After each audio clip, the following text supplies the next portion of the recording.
ಸುಲಭವಾಗಿ ಉತ್ತರವನ್ನು ಕೊಡುವಂಥ ಚುನಾವಣೆ. ಏನು ನಮಗೆ ಆಗಿರುವಂಥ ಅಸಮಾನತೆ ಅಂತ ಹೇಳ್ತೀನಿ ನಾನು, ಅನ್ಯಾಯ ಅಂತ ಹೇಳೋದಿಲ್ಲ, ಅಸಮಾನತೆ ಅಂತ ಹೇಳ್ತೀನಿ.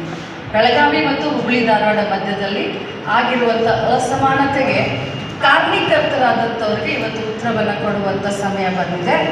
ಯಾಕಂತಂದರೆ ಪದೇ ಪದೇ ನಮ್ಮ ಬೆಳಗಾವಿಗೆ, ಅದರಲ್ಲೂ ವಕೀಲರಿಗೆ ಆಗಿರ್ಬೋದು ಮತ್ತು ಇಂಡಸ್ಟ್ರಿಯಲಿಸ್ಟ್ಗಳಿಗೆ ಆದಷ್ಟು ಅಸಮಾನತೆ ಇನ್ನೊಬ್ರಿಗೆ ಆಗಿಲ್ಲ. ಅದು ಯಾರಿಂದ ಅಂದರೆ ದ ಸೇಮ್ ಪರ್ಸನ್ ಯಾರು ಇವತ್ತು ಚುನಾವಣೆಯಲ್ಲಿ BJP ಅಭ್ಯರ್ಥಿಯಾಗಿದ್ದಾರೆ ಅವರಿಂದ. ಒಂದು ಹೇಳಲಿಕ್ಕೆ ಬಯಸ್ತೇನೆ, ಅವರು ಇಲ್ಲಿ ಬಂದು ಏನು ಮಾಡೋಕ್ಕೆ ಸಾಧ್ಯ? ಯಾವಾಗ ಅವರು ಈ ರಾಜ್ಯದ ಮುಖ್ಯಮಂತ್ರಿ ಇದ್ದರು, ಮುಖ್ಯಮಂತ್ರಿ ಇಸ್ ಅಲ್ಟಿಮೇಟ್. ತಮಗೂ ಗೊತ್ತು ಸುಲ್ತಾನ್ಪುರಿ ಸರ್, ತಮ್ಮೆಲ್ಲರಿಗೂ ಗೊತ್ತು, ಮುಖ್ಯಮಂತ್ರಿಗಿಂತ ದೊಡ್ಡದು ಯಾವಾಗಲೂ ಇದ್ರೆ ಅದು ಪ್ರಧಾನಮಂತ್ರಿ. ರೈಟ್? ಮುಖ್ಯಮಂತ್ರಿ ಇದ್ದಾಗ ಈ ಜಿಲ್ಲೆಗೆ, ಈ ರಾಜ್ಯಕ್ಕೆ ಗುರುತರವಾದಂಥ ಕೊಡುಗೆಯನ್ನೇ ಕೊಡಲಿಲ್ಲ. ಇನ್ನು ಒಬ್ಬ ಪಾರ್ಲಿಮೆಂಟ್ ಸದಸ್ಯ ಆಗಿ ಏನು ಮಾಡ್ಬೋದು ಬೆಳಗಾವಿಗೆ ಸ್ವಲ್ಪ ವಿಚಾರ ಮಾಡಿ. ಈಗ ಅವ್ರ ಸುತ್ತಮುತ್ತ ಇದ್ದಂಥ ಭಾಷಣಕಾರರು ಮಾತನಾಡಬೇಕಾದ್ರೆ ಹೇಳ್ತಾರೆ, ಪ್ರಧಾನಮಂತ್ರಿಯವರನ್ನು, ಮೋದಿ ಸಾಹೇಬರನ್ನ ಮಾಡಿ ಜಗದೀಶ್ ಶೆಟ್ಟರ್ ಅವರನ್ನು ಕೇಂದ್ರ ಸಚಿವರನ್ನಾಗಿ ಮಾಡಲಿಕ್ಕೆ ವೋಟ್ ಕೊಡಿ ಅಂತ ಹೇಳ್ತಾರೆ. ಬರೀ ಅಧಿಕಾರಕ್ಕೆ ಅಷ್ಟೇ ವೋಟ್ ಕೊಡಬೇಕಾ?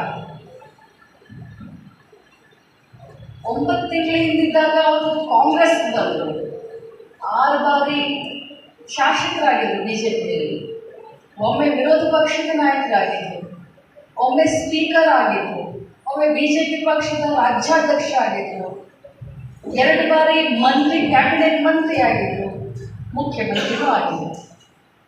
ಇದಿಷ್ಟೆಲ್ಲ ಆದಮೇಲೆ ಜಗದೀಶ್ ಶೆಟ್ಟರ್ ಸರ್ ಹೇಳಿದ್ರು, BJP ನನಗೆ ಅನ್ಯಾಯ ಮಾಡಿದೆ, ಆ ಅನ್ಯಾಯ ಮಾಡಿದ್ದಕ್ಕೆ ನನಗೆ ನ್ಯಾಯ ಕೊಡಲಿಕ್ಕೆ ನಾನು ಕಾಂಗ್ರೆಸ್ ಬರ್ತೀನಿ.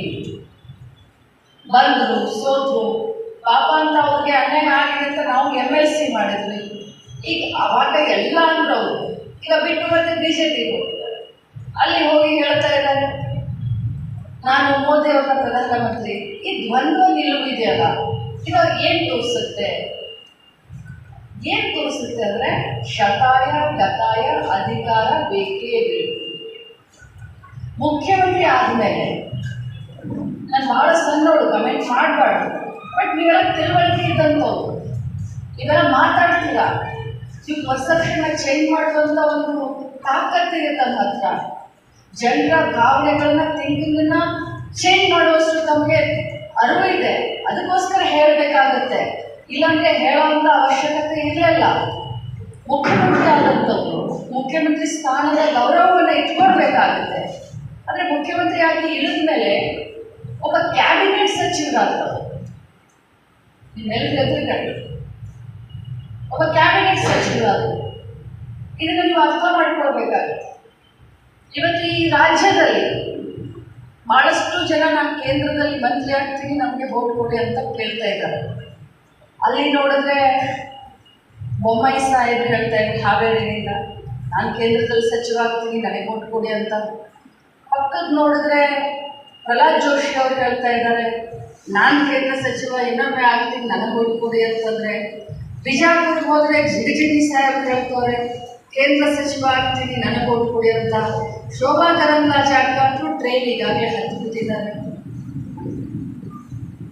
ಇನ್ನೊಂದು ಸ್ವಲ್ಪ ಮುಂದೆ ಹೋದರೆ ಯಡಿಯೂರಪ್ಪ ಸಾಹೇಬರು ಹೇಗೆ ರಾಘವೇಂದ್ರ ಅವರು ಮಾಡೋದೇ ಇಲ್ಲ, ನಾನು ಮಾಡೇ ಮಾಡ್ತೀನಿ, ಕೇಂದ್ರದಲ್ಲಿ ಸಚಿವರು ಅಂತಾರೆ. ಇವನ್ನೆಲ್ಲರೂ ಪಕ್ಕಕ್ಕೆ ಸೇರಿಸಿ ನಾನೇ ಕೃಷಿ ಮಂತ್ರಿ ಅಂತ ಕುಮಾರಸ್ವಾಮಿ ಅವರು ಹೇಳ್ತಾ ಇದ್ದಾರೆ. ಇನ್ನು ಇಲ್ಲಿ ಶೆಟ್ಟರ್ ಸಾಹೇಬ್ರನ್ನ ಕರ್ಕೊಂಡೇನು 4 ಜನ ಪ್ರಮುಖರು ಓಡಾಡ್ತಾ ಇದ್ದಾರೆ. ಅವ್ರು ಹೇಳ್ತಾರೆ ಇವ್ರು ಕೇಂದ್ರ ಸಚಿವರು, ಇವರು ಕೇಂದ್ರ ಸಚಿವರು, ಕೇಂದ್ರ ಸಚಿವರು. ಹಾಗೆ ತಪ್ಪೇನಿಲ್ಲ, ಆದರೆ ಅಧಿಕಾರಕ್ಕೋಸ್ಕರ ತಮ್ಮ ಬದ್ಧತೆಯನ್ನು, ತಮ್ಮ ಕಮಿಟ್ಮೆಂಟನ್ನು ಬಿಟ್ಕೊಡೋದೆಷ್ಟು ಸರಿ? ನನಗೆ ನನ್ನ ಮಗ ಅಂತ ಹೇಳ್ತಾ ಇಲ್ಲ, ಒಬ್ಬ ಯುವಕ ಬೆಳಗಾವಿಯ ಜನರ ಬಗ್ಗೆ, ಬೆಳಗಾವಿಗರ ಭಾವನೆಗಳ ಬಗ್ಗೆ, ಬೆಳಗಾವಿಯ ಕಷ್ಟದ ಬಗ್ಗೆ, ಬೆಳಗಾವಿಯ ಆಗು ಹೋಗಿನ ಬಗ್ಗೆ ಇಲ್ಲಿ ಬಹಳಷ್ಟು ಚೇಂಜಸ್ ಇದೆ. ಬೆಳಗಾವಿ ಅಂತಂದರೆ ಒಂದು ಮಿನಿ ಹಿಂದೂಸ್ತಾನ್ ಇದ್ದಂಗೆ.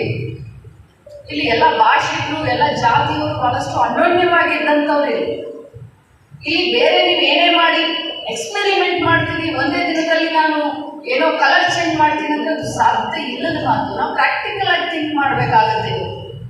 ಅವ್ರು ಇಲ್ಲಿ ಬಂದು ನಮ್ದು ಕರ್ಮಭೂಮಿ ಅಂತ ಹೇಳಿ ಒಂದು ಮನೆ ಮಾಡಿ, ಒಂದು ಬಾಡಿಗೆ ಮನೆ ಮಾಡಿ, ಒಂದು ಕಾಟು, ಒಂದು ದಿಂಬು, ಒಂದು ಹಾಸಿಗೆಯನ್ನ ತಗೊಂಡ್ರೆ ಪತ್ತಾರ್ ಸರ್, ಅದು ಅವರ ಕರ್ಮಭೂಮಿಯ ಮನೆ ಆಗೋದಿಲ್ಲ. ಅವ್ರ ಬಿಸ್ನೆಸ್ಸು ಅಲ್ಲಿ ಸೆಟ್ಲ್ ಆಗಿದ್ದಾರೆ, ಮತ್ತೆ ಅವರ ರಿಲೇಟಿವ್ಗಳು ಅಲ್ಲಿ, ಹೋಟೆಲ್ಗಳು ಅಲ್ಲಿ, ಆಫೀಸರ್ಸು ಅಲ್ಲಿ, ಮಕ್ಕಳು ಅಲ್ಲಿ, ಹೆಂಡತಿ ಅಲ್ಲಿ.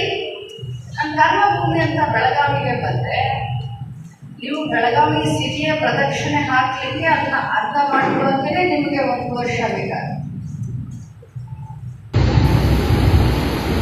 ಕೊನೆ ಚುನಾವಣೆ ಅಂತ ಹೇಳ್ತಾರೆ.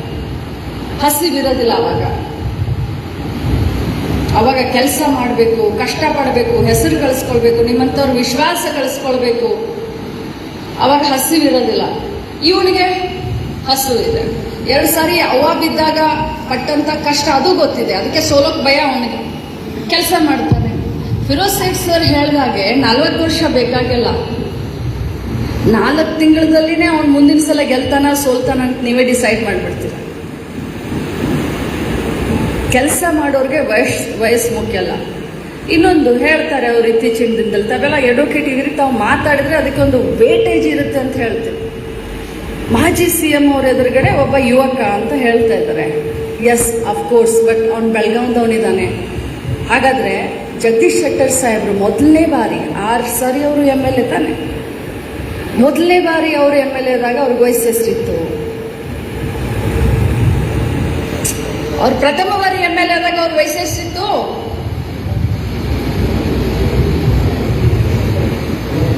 32 ವರ್ಷ. ಇವನಿಗೆ 31 ವರ್ಷ. ಅವಾಗ ಹುಬ್ಳಿ ಜನ ಇವ್ರು ಯುವಕರಿದ್ದಾರೆ ಅಂತ ಹೇಳಿ ಇವ್ರನ್ನ ಹೊರಗಡೆ ತೆಗೆದು ಹೋಗ್ಬಿಟ್ಟಿದ್ರೆ ಈ ರಾಜ್ಯದ ಮುಖ್ಯಮಂತ್ರಿ ಆಗ್ತಾ ಇರಲಿಲ್ಲ. ಅದಕ್ಕೆ ಶಕ್ತಿ ಇದ್ದವ್ರ ಕೈಯಲ್ಲಿ, ಪ್ರಾಮಾಣಿಕವಾಗಿ ಕೆಲಸ ಮಾಡ್ತೀನಿ ಅಂತಂದವ್ರ ಕೈಯಲ್ಲಿ, ಓಡ್ತೀನಿ ಅಂದವ್ರ ಕೈಯಲ್ಲಿ ನಾವು ಶಕ್ತಿಯನ್ನು ಇವತ್ತು ಕೊಡಬೇಕಾಗತ್ತೆ.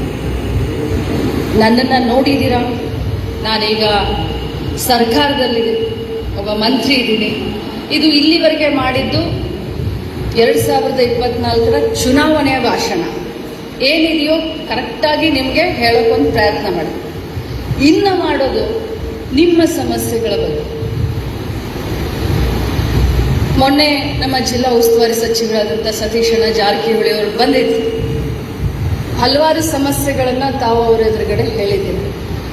ಈಗಾಗಲೇ ನಾನು ಇಲ್ಲಿ ಬರ್ತೀನಿ ಅಂದ ತಕ್ಷಣ ಅವ್ರು ಹೇಳಿದ್ರು, ನಾನು ಮೊನ್ನೆ ಹೋಗಿ 2 ಗಂಟೆ ಕಾಲ ಅವ್ರ ಜೊತೆ ಕೂತ್ಕೊಂಡು ಚರ್ಚೆ ಮಾಡಿ ಬಂದಿದ್ದೀನಿ. ನಿಮ್ಮ KIT ಬಿಲ್ಡಿಂಗ್ ಆಗಿರ್ಬೋದು, ಇದೆಲ್ಲ ನೀವು ಹೇಳಿದ ಕೆಲವು ಬಿಲ್ಡಿಂಗ್ಗಳನ್ನ ನೋಡಿ, ಕನ್ಸ್ಯೂಮರ್ ಫೋರಂ ಆಗಿರ್ಬೋದು, ನೀವು ಅವ್ರಿಗೆ ಹೇಳ್ಬನ್ನಿ. ಎಲೆಕ್ಷನ್ ಮುಗಿದ ತಕ್ಷಣ, ಕೋಡ್ ಆಫ್ ಕಂಡಕ್ಟ್ ಮುಗಿದ ತಕ್ಷಣ ನಾವು ಇದನ್ನ ಮಾಡ್ಕೊಡ್ತೀವಿ ಅಂತ ನೀವು ನನ್ನ ಪರವಾಗಿ ಹೇಳಿ ಬನ್ನಿ ಅಂತ ನನಗೆ ಹೇಳಿದೆ. ಒಮ್ಮೆ ಇದರ ವಿಚಾರ ಮಾಡಿ, ಒಮ್ಮೆ ನಾವು ನಮ್ಮ ಪಕ್ಷದಲ್ಲಿ ನಾವು ಒಮ್ಮೆ ಮಾತನ್ನ ಕೊಟ್ಟರೆ ನಾವು ಖಂಡಿತವಾಗಿ ನಡೆಸಿಕೊಡ್ತೀವಿ. ಹೈಕೋರ್ಟ್ದು ನಮ್ಮ ಹೋರಾಟ ನಡೆದಂಥ ಸಂದರ್ಭ ಮುಳುವಾಡ್ ಮಾಡಿಸೋದಿಲ್ಲ, ಸ್ಟಿಲ್ ಮುಳುವಾಡ್ ಮಾಡಿಸೋದು 2014 ಚುನಾವಣೆ ಬಹಳ ದೊಡ್ಡ ಹೋರಾಟ. ಪ್ರತಿಯೊಂದು ನಮ್ಮ ಹೋರಾಟದಲ್ಲಿ ನಾನು ಭಾಗವಹಿಸಿದೆ. ನಿಮ್ಮ ಭಾವನೆಗೆ ತಕ್ಕ ಹಾಗೆ ಕೆಲಸ ಮಾಡ್ತಾನೆ. ನೀವು ಅವನನ್ನ ಮೋಲ್ಡ್ ಮಾಡಬಹುದು. ಬಾರ್ನ್ ಲೀಡರ್ ಯಾರು ಇರೋದಿಲ್ಲ. ಬಾರ್ನ್ ಲೀಡರ್ ಯಾರು ಇರೋದಿಲ್ಲ. ಯಾರು ಜನರ ಮನಸ್ಸನ್ನ, ಭಾವನೆಯನ್ನ ಸಾಮಾಜಿಕವಾಗಿ ಎಲ್ಲರನ್ನು ಜೊತೆಯಲ್ಲಿ ಕರ್ಕೊಂಡು ಹೋಗ್ತಾನೆ, ಅವನು ಬರ್ತಾ ಬರ್ತಾ ಬರ್ತಾ ಬರ್ತಾ ಲೀಡರ್ ಆಗ್ತಾನೆ. And I have full faith, 100% faith, because ನನ್ನ ಮಗ ಕಷ್ಟದಿಂದ ನಾವು ಇಲ್ಲಿ ಬಂದಿದ್ದೀವಿ. ನಾನಾಗಲಿ, ಚಂದ್ರರಾಜ್ ಆಗಲಿ, ಮೃಣಾಲ್ ಆಗಲಿ ಕಷ್ಟದಿಂದ ಬಂದಿದ್ದೀವಿ. ಸೊ ನಮಗೆ ಜನರ ಪ್ರೀತಿ ವಿಶ್ವಾಸ ಗಳಿಸ್ಕೊಳ್ಳೋದು ಮುಖ್ಯ. ಒಂದು ಚಾನ್ಸ್ ಕೊಡಿ, ಒಂದೇ ಒಂದು ಚಾನ್ಸ್ ಕೊಡಿ. ಅವನು ಸರಿ ಮಾಡಿದ್ರೆ ಅವನಿಗೆ ಮುಂದೆ ಕರ್ಕೊಂಡು ಹೋಗಿ, ಇಲ್ಲ ಅಂತಂದ್ರೆ ಅವನಿಗೆ ಶಿಕ್ಷೆ ಕೊಡಿ. ಬಟ್ ಒಂದು ಚಾನ್ಸ್ ಅಂದ್ರೆ ಕೊಡಲೇಬೇಕು. ನಾನು ಕೈ ಮುಗಿದು ಕೇಳ್ತೀನಿ, ಬೆಳಗಾವಿಯವನಿದ್ದಾನೆ, ನಾನು ಬೆಳಗಾವಿಯವಳಾಗಿ ಹಕ್ಕಿನಿಂದ ಕೇಳ್ತೀನಿ. ಮೊನ್ನೆ ಒಂದು ನಿರಾಣಿಯವರು ಒಂದು ಮಾತು ಹೇಳಿದ್ರು, ನಾನು ಖಾನಾಪುರದವಳು ಅಂತ. ನಾನು ಅವಾಗ ಉತ್ತರ ಕೊಡ್ಬೋದಾಗಿತ್ತು ಇಮಿಡಿಯೇಟ್ ಆಗಿ, ಬಟ್ ನನಗೆ ತಾಳ್ಮೆ ಇದೆ. ನನಗೆ ನನ್ನ ಜನರ ಮೇಲೆ, ಬೆಳಗಾವಿಯರ ಮೇಲೆ ನನಗೆ ಭರವಸೆ ಇದೆ. ನಾನು ಅಂದ್ಕೊಂಡೆ ಖಾನಾಪುರ ಬಹುಶಃ ಹುಬ್ಳಿ ಧಾರವಾಡದಲ್ಲೋ ಬಾಗಲಕೋಟೆಯಲ್ಲಿದೆಯೋ ಅಂತ ಅಂದ್ಕೊಂಡೆ. 27 ವರ್ಷ ಆಯಿತು ಬೆಳಗಾವದಲ್ಲಿ ಮನೆ ಕಟ್ಟಿ. ಒಂದಲ್ಲ, ಎರಡಲ್ಲ, ಮೂರಲ್ಲ, 27 ವರ್ಷ ಆಯಿತು. ನನ್ನ ಅಡ್ರೆಸ್ಸು ಇಲ್ಲೇ, ಆಧಾರ್ ಕಾರ್ಡು ಇಲ್ಲೇ, ವೋಟಿಂಗ್ ಕಾರ್ಡು ಇಲ್ಲೇ, ಬಿಸ್ನೆಸ್ಸು ಇಲ್ಲೇ. ಹುಟ್ಟಿದ್ದು ಬೆಳಗಾವದಲ್ಲೇ, ಅವನು ಹುಟ್ಟಿದ್ದು ಬೆಳಗಾವದಲ್ಲೇ. So these all are political statements. ಅದಕ್ಕೆ ತಲೆ ಕೆಡಿಸ್ಕೊಂಡಿದ್ರೆ ಲಕ್ಷ್ಮೀ ಹೆಬ್ಬಾಳ್ಕರ್ ಇಷ್ಟು ಮೇಲಕ್ಕೆ, ಇಷ್ಟು ಮುಂದಕ್ಕೆ, ಇಷ್ಟು ಬರೋಕ್ಕೆ ಸಾಧ್ಯನೇ ಇರಲಿಲ್ಲ. ರಾಜ್ಯದ ಮೂಲೆಯಲ್ಲಿ ಇವತ್ತು ಗೃಹಲಕ್ಷ್ಮಿ ಇರ್ಬೋದು ಅಥವಾ ಲಕ್ಷ್ಮೀ ಹೆಬ್ಬಾಳ್ಕರ್ ಕಷ್ಟ ಇರ್ಬೋದು, ಐ ಡೋಂಟ್ ನೋ. ಮೂಲೆಯಲ್ಲಿ ಇವತ್ತು ಜನರು 4 ಜನ ನಾನು ಎಲ್ಲೇ ಒಂದು ಗಾಡಿ ಇಳಿಸಿ ಕೆಳಗಡೆ ನಿಲ್ಲಿಸಿದ್ರೆ ಸಣ್ಣ ಹುಡುಗರು ಹಿಡ್ಕೊಂಡು ಲಕ್ಷ್ಮೀ ಹೆಬ್ಬಾಳ್ಕರ್ ಅಂತ ಗುರುತಿಸುವಂತ ಒಂದು ಪ್ರಾಮಾಣಿಕ ಪ್ರಯತ್ನವನ್ನು ನಾನು ಮಾಡ್ಕೊಂಡಿದ್ದೀನಿ. ಬಟ್ ಅದಕ್ಕೆ ನೀವೆಲ್ಲರೂ ನೀರು ಹಾಕಿ ಪೋಷಣೆ ಮಾಡಬೇಕಾಗುತ್ತೆ. ಒಂದು ಲೀಡರ್ಶಿಪ್ ಯಾವಾಗ ದೊಡ್ಡದಾಗತ್ತೆ, ನೀವೆಲ್ಲ ಕೈ ಹಚ್ಚಿದಾಗ ದೊಡ್ಡದಾಗುತ್ತೆ. ನಾನೇ ಲೀಡ್ರು ಅಂದರೆ ನಾವು ಲೀಡ್ರ್ ಆಗಲಿಕ್ಕೆ ಸಾಧ್ಯನೇ ಇಲ್ಲ. ಆದರೆ ಟೈಮ್ಗೆ ನಾವು ಅಗ್ನಿ ಪರೀಕ್ಷೆಯನ್ನು ಕೊಡಬೇಕಾಗುತ್ತೆ. ಇದು ನನ್ನ ಮತ್ತೊಂದು ಅಗ್ನಿ ಪರೀಕ್ಷೆ. ನನ್ನ ಲೀಡರ್ಶಿಪ್ ಆಗಿರ್ಬೋದು, ಪಕ್ಷದ ಹೆಸರಾಗಿರ್ಬೋದು, ಇದು ಅದು ಮತ್ತೊಂದು ನನಗೆ ಚಾಲೆಂಜು, ಮತ್ತೊಂದು ಅಗ್ನಿ ಪರೀಕ್ಷೆ. ಆದರೆ ಒಂದು ಮಾತನ್ನ ನನ್ನ ಮಾತನ್ನು ಮುಗಿಸ್ತೀನಿ. Shrikrishna Paramatma, this is very emotional because I feel like that. Shrikrishna Paramatma ಅರ್ಜುನ್ಗೆ ಸಾರಥಿಯಾಗಿ ಯುದ್ಧ ಗೆಲ್ಲಿಸ್ದ. ಮೃಣಾಲ್ ಹೆಬ್ಬಾಳ್ಕರ್ಗೆ ಅವನ ತಾಯಿನೇ ಸಾರಥಿ. ನಿಮ್ಮೆಲ್ಲರ ಆಶೀರ್ವಾದ. ಯಾವಾಗ ಒಬ್ಬ ತಾಯಿ ತನ್ನ ಮಕ್ಕಳಿಗೋಸ್ಕರ ಪಣ ತೊಡ್ತಾಳೆ, ಭಗವಂತ ಕೂಡ ಆಶೀರ್ವಾದ ಮಾಡ್ತಾನೆ. ನನ್ನೆಲ್ಲ ಅಣ್ತಮ್ಮಂದ್ರು ಕೂಡ ಒಬ್ಬ ತಾಯಿಯ ಭಾವನೆಯನ್ನ ಬರೀ ಇಮೋಷನಲ್ ಅಲ್ಲ, ಪ್ರಾಕ್ಟಿಕಲ್ ಆಗಿ ಈ ಒಂದು ಮುಂದಿನ ಭವಿಷ್ಯಕ್ಕೆ 40 ವರ್ಷ ಬೇಡ, 5 ವರ್ಷ 10 ವರ್ಷ ಕೊಡು. ಮುಂದಿನ ಬೆಳಗಾವಿಯ ಭವಿಷ್ಯಕ್ಕೆ ಫ್ಲೈಓವರ್ಗಳಾಗಬೇಕು, ಮೆಟ್ರೋ ಬರಬೇಕು, ಏನೇನೋ ಆಗಬೇಕು. ಪುನಾದ್ ಬೆಳೀತಾ ಇದೆ, ನಾಗ್ಪುರ್ ಬೆಳೀತಾ ಇದೆ, ಕೊಲ್ಲಾಪುರ ಬೆಳೀತಾ ಇದೆ, ಹುಬ್ಳಿ ಧಾರವಾಡ ಬೆಳೀತಾ ಇದೆ. ಒಂದು ಬ್ರಾಡರ್ ವಿಷನ್ ಇಟ್ಕೊಂಡು ಕೆಲಸ ಮಾಡ್ತಾನೆ. ಸಿವಿಲ್ ಇಂಜಿನಿಯರ್ ಇದ್ದಾನೆ. ನನ್ನ ಮಾರ್ಗದರ್ಶನದಲ್ಲಿ ಖಂಡಿತವಾಗ್ಲೂ ನಮ್ಮ ಬೆಳಗಾವಿಯನ್ನು ಮುಂದುವರಿಸ್ಕೊಂಡು ಹೋಗ್ತಾನೆ. ಇನ್ನೊಮ್ಮೆ ತಮ್ಮೆಲ್ಲರ ಒಂದು ಆಶೀರ್ವಾದ, ಸಹಕಾರ. ಒಬ್ಬೊಬ್ರು 1,000 ವೋಟ್ ಹಾಕಿಸ್ತೀರ, ಒಬ್ಬೊಬ್ರು 5,000 ಸಾವಿರ ವೋಟ್ ಮೇಲೆ ಇನ್ಫ್ಲುಯೆನ್ಸ್ ಮಾಡ್ತೀರಾ. ದಯಮಾಡಿ ಮಾಡಿ ಅಂತ ಹೇಳಿ ನನ್ನ ಮಾತನ್ನು ಮುಗಿಸ್ತೀನಿ. Thank you so much. Thank you madam.